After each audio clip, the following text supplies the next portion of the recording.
Le Sainte-Creusien Christophe Mertz est passionné de météorologie depuis l'enfance. En 2013, il crée son entreprise Atmorisque. C'est à l'aide d'une vingtaine de stations météo basées en Alsace, comme ici au col des Bagenelles, qu'il fait de la prévision locale pour des clients institutionnels ou privés.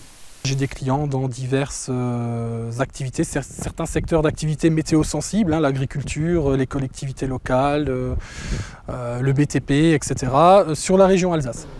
Parmi ses clients, la communauté de communes du Val d'Argent. Je leur fournis notamment une prestation de prévision météo et d'alerte, notamment lors des manifestations, que ce soit par exemple la bourse aux minéraux, Minéral et Gemmes, le patchwork, etc. Tout ce qui est météo sensible en plein air. Et puis aussi dans le cadre de la viabilité hivernale pour le déneigement des rues. C'est important aussi d'avoir une information météo dans ces conditions-là. Et pour effectuer des mesures précises, le recours à un équipement professionnel est primordial.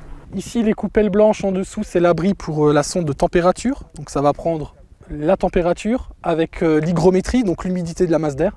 Le chapeau noir, c'est le pluviomètre, donc la pluie va tomber dedans. On a un système d'auget pour mesurer la quantité de pluie. Ici, c'est la console de transmission des données, donc qui va permettre l'envoi des données à une console et ensuite pouvoir récupérer ces données sur Internet.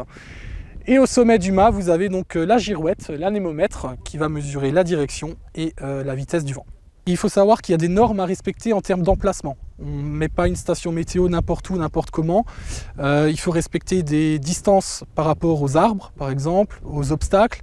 Il y a des surfaces de sol qui vont fausser les prises de température. Avec, par exemple, si vous avez un mur, il va rejeter de la chaleur, donc la température ne sera pas la vraie température de l'air. Donc il y a tout un tas de paramètres comme ça qu'il faut respecter pour pouvoir utiliser, je dirais, scientifiquement les données de ce type de station. En 10 années d'exercice, Christophe le constate, le réchauffement climatique est bien une réalité.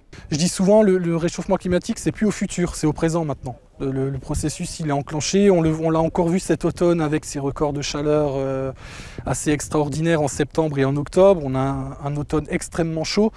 Donc certains facteurs météorologiques sont vraiment visibles maintenant, que ce soit les températures, la baisse du nombre de jours de gel et de neige, notamment ici au Bagenelles, elle est indiscutable sur les dernières années.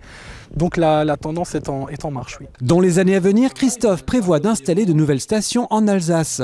En étoffant son maillage territorial, le météorologue pourra affiner ses prévisions et obtenir davantage d'informations sur la climatologie locale.